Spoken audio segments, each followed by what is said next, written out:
Alright, welcome back again. Mark Sajan here, and we will follow with the LightHouse tutorial. Yes, I've changed a couple things regarding to the composition. One new element is arrived here, and that is actually a similar mountain. So I was using a displace modifier. I don't want to go down because I've edited with the edit poly, so a few vertices will be passed, but let me show what's going on here. I will use depth of field, so this is why there is a big distance between the mountains. I want this mountain to be faded with the depth, and also, as you see, the water surface is a pretty narrow area, so I'm using only the necessary amount of model that I can, because when you have a camera, you have the luxury to tailor your model, your set to the camera. We will go into this in details, but right now just keep in mind, don't use too much models if you don't need to. So work only on areas where the areas are visible. So especially true if your camera is not moving. Okay, so what's up next? I have to add some details to this particular this coast, this shape here. The reason is that it's fairly low in resolution, so if I want to add some cliffs, some more details, sculpt a little bit with a 3dsmax built-in sculpting tools, I have to use more resolution. But this resolution thing is a little bit tricky. So the reason is, I have this flat top part and I have these side cliffs. Now my main goal is try to keep this flat top part relatively edgy compared to this side. So for that I want to keep and preserve this edge running on the side. I don't want to keep it as super crisp, but definitely I want to make it visible. So for that I can increase the number of polygons to be ready to sculpt by using the turbo smooth, but this is what happens. So if you add a turbo smooth will soften up the edges. Okay, so if I have nothing selected, let me press Z to zoom in, select, press Z, and zooming in, and this is what happens. So it's softening up the edge. The more I add, the more iterations, it will be softer and softer, and honestly I don't really like this one. So we can keep it. It's possible we can use a pinch tool, or what we can do is we can use the smooth turbo smooth with smoothing groups option. So smoothing groups option is a good tool. If you clicking on it, this is what happens. So you have one big surface and another surface, and where these are connecting, smoothing groups are detected, and because of these are detected, it will create an edge at the end. Alright, so it's quite good, but I don't think we need that much of a resolution right now, so let me dial that down to iteration 1 and right click and convert it into an editable poly. This is what happens, and now it looks much smoother, but we still have the edge. Okay, so it's not bad.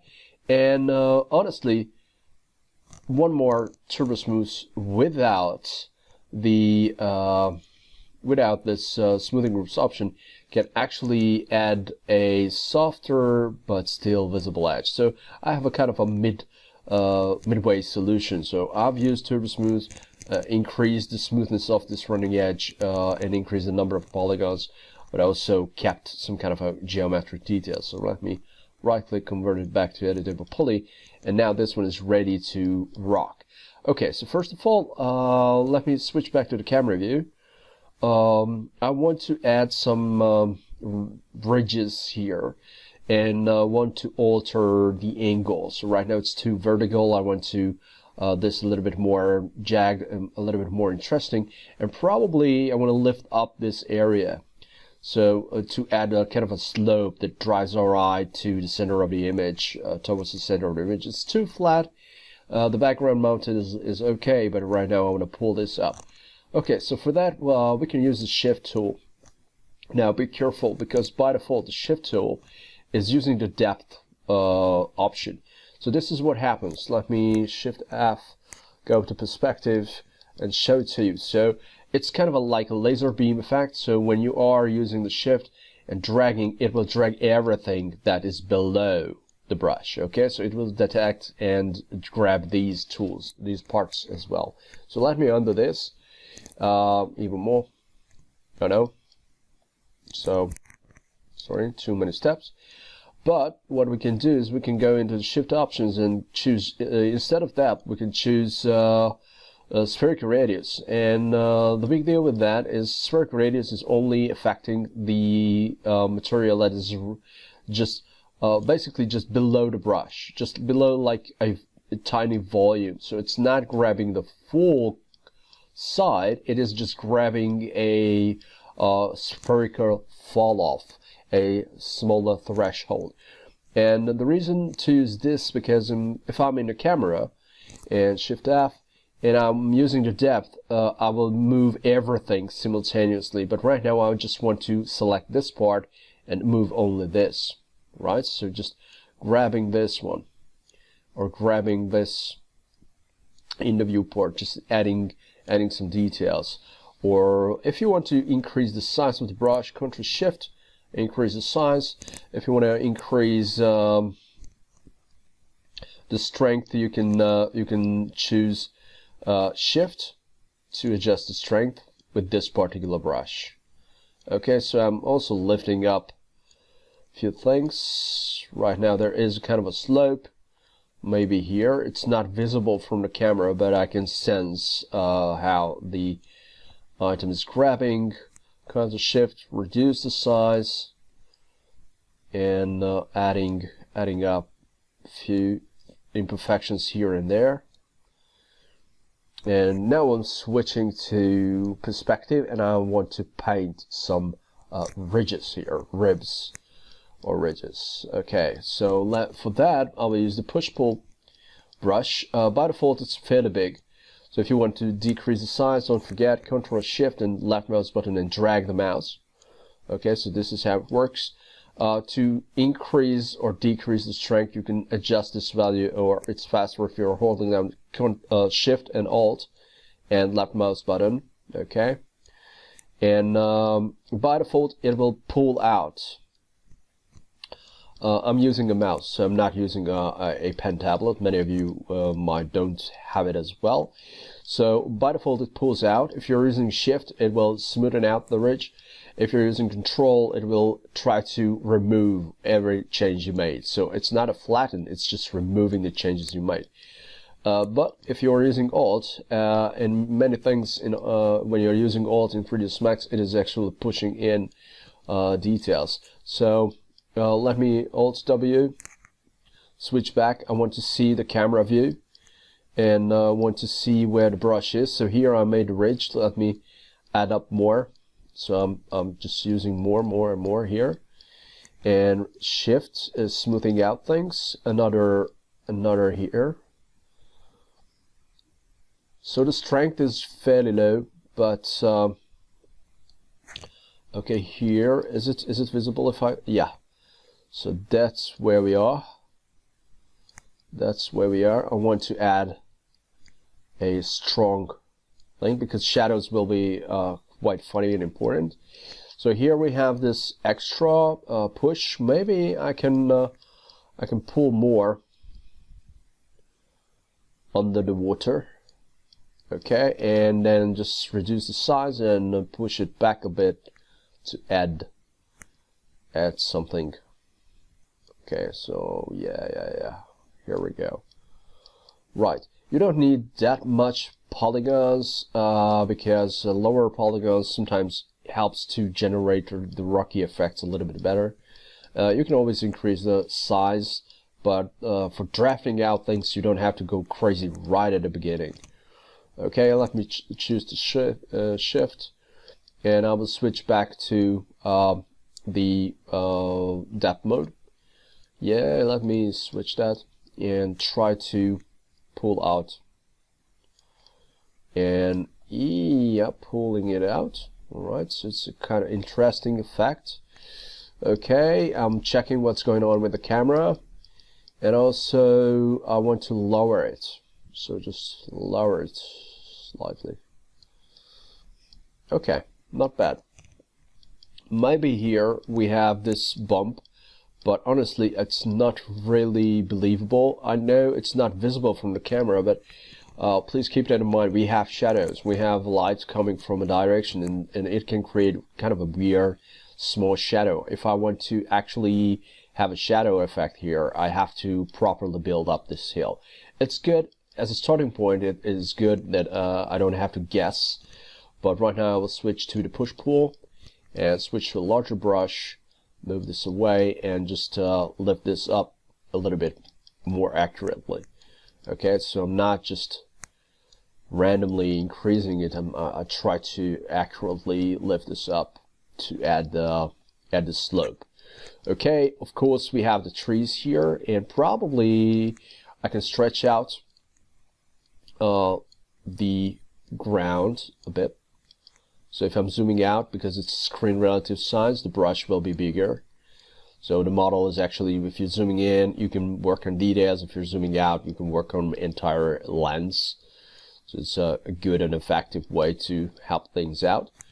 And switching to relax and just relaxing some of the vertices. Maybe it's too soft here, so I will add. Relax is a great tool to regulate the density of your polygons. Okay, so relax and soften is just a wonderful tool that's built in. You don't have to use anything special sculpting tools. These are quite good as they are. Okay, now here we go. We have the rough idea. We have the horizon. There is some composition going on. There's some foliage. We are not going crazy, so we are just studying things. But right now in the foreground and somewhere else here and there, I want to create a couple of rocks. So for that, I will start from a simple box. And you can start from many things, except I don't like to use spheres and cylinders where you have just crazy triangles right at the beginning.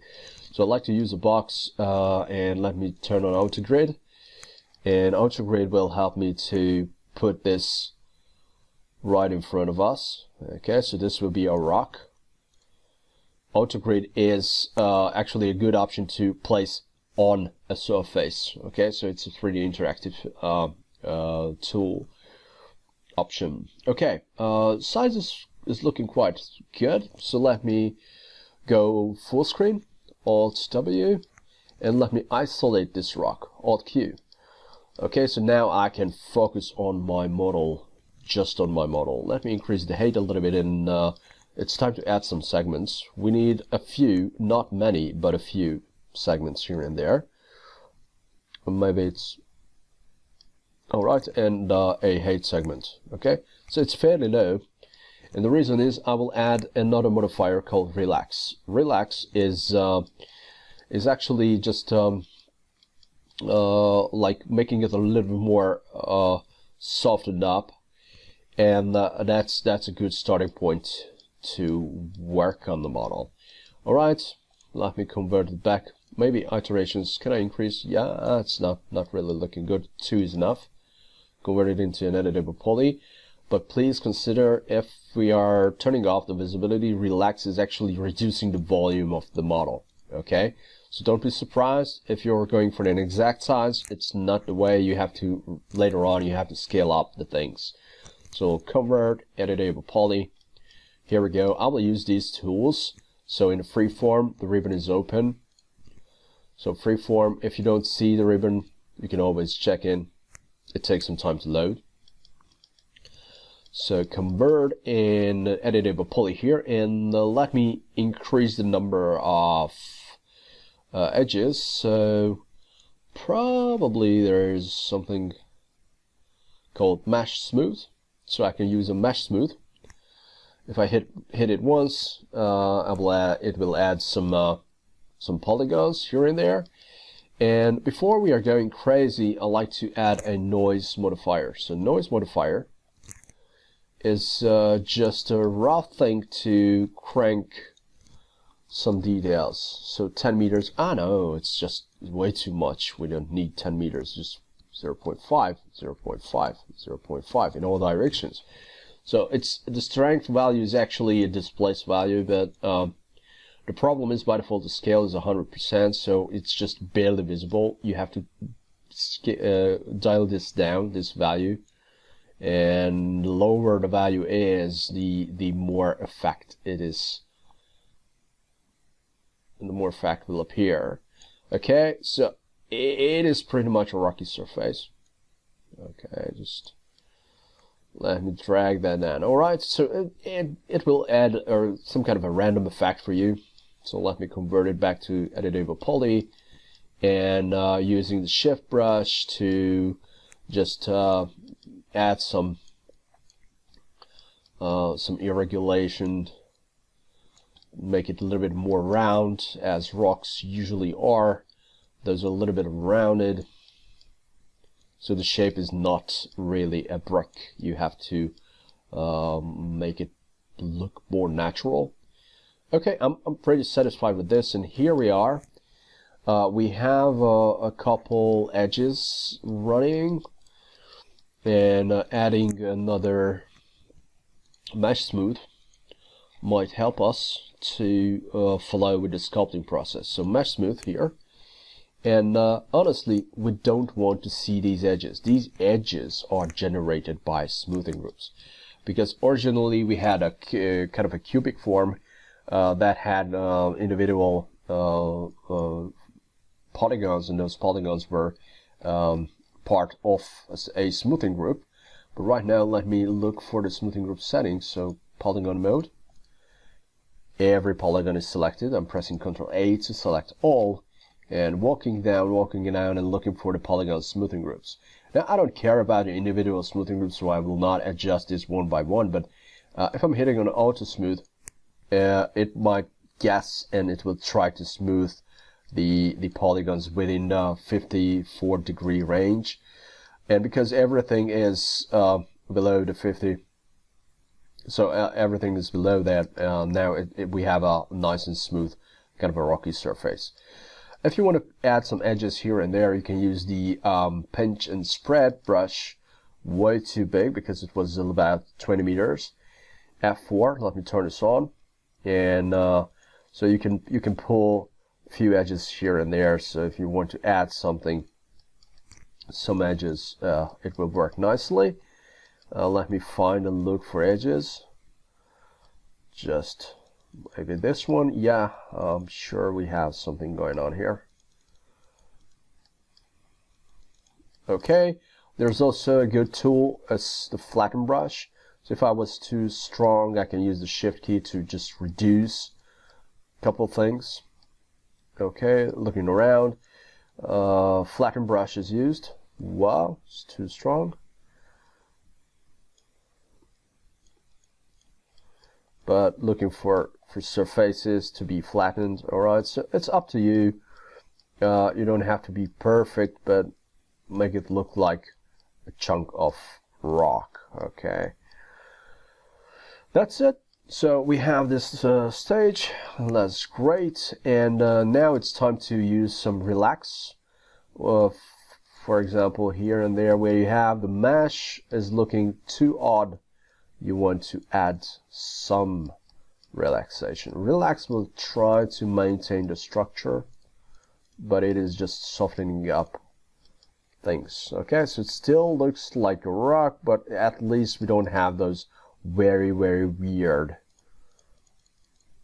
And just I'm using a mouse, so you don't have to use a tablet for this. Okay, here we go. Now this will be the base of our rock surface. We have to texture it. We have to add many other things, but right now, just as a rough idea, we have it. So let me rename it to rock, and rock A001, because if we are copying this, it will be a good idea to have multiple versions, for example, or to have a proper naming first, so we don't have to hunt them down at the end. Okay, let me go back to the camera viewport, and here we go. This is our rock. We have it created, and I can create a couple more of these rocks. So shift and drag, but here keep that in mind. We want to have an instance. Okay, so we want to have an instance. I don't like to populate these rocks early on, so I like to make first the UVs and texturing and everything. Right now I will keep only 3 pieces or just a few, okay, because of that. So I will increase the size and rotate it around because I want to show another side. Alright, that will add some variety. Okay, so probably here, maybe lift this up a bit more, rotate it around. Okay, so that's one rock. Probably I want to place another chunk of rock here in the water. So time to use the space. So I'm holding down the space, pressing just the space, and now I don't have to worry about this. If I'm selecting or clicking away, I will not select anything else. This one is solid, and pulling it in. Oh yeah. Okay, so there we go. We have a rock there. Okay, now it's just I start. We have this tiny end here. Later on, probably we'll move it away. Okay, so we have a nice surface. We have a basic rocks. We were using the sculpting tools, and it's time to work on other things around. The water, you can create a bump effect with water material within the material, but there is a good idea to use some kind of a physical effect of waves and ripples, whatever. So waves usually do a good work, especially visualizing early on what's going on in the model. So here we have this all-W perspective looking around. We have this big plane, and this plane already has a couple segments. Now, you don't want to go crazy about these segments, and there's a little helping tool for us that's called the statistics. If you press number 7, it will show statistics on the top left corner, and it says about we have plenty of polygons already. But right now the problem is it is showing the total volume of polygons, the total number of polygons, and honestly we don't care that much about the all. I want to count the actual selected model. So for that, click on the plus sign, go to configure reports, and we have this many options, but here we go, we have statistics, and there is setup, and it will tell you the polygon count. That's good. We are interested in that. Active view, okay, that's enough. If you are curious about the total, for example, you're working on a character, or you have a complete set limitation of polygons, yes, you have to use total. But right now we are only wondering about the selection, so selection is enough. Pressing OK, and here we go. It tells this is 1,036. So it's 100,036,000 polygons we have. So it's plenty. I hope at the end I can delete many of these polygons, but right now, just looking at the camera viewport, pressing F4 to see how the polygon count is going, and adding a wave modifier. So we can add a wave modifier where we are. Here we go. Here it is. So an amplitude, and it can add just a little bit of volume here and there. Okay, wavelength is, if you reduce it, it will be a little bit stronger. Right now you don't have to. It's just a rough waving option, and it helps a lot to understand and sense the distance. Okay, it's not really creating big waves, but it's a kind of a physical feedback on the depth of your scene. Alright, that's it for now. Maybe we will add a couple models, but it's time to test out things and go for the rendering and texturing part and the mapping. So thank you very much and see you next time. Goodbye.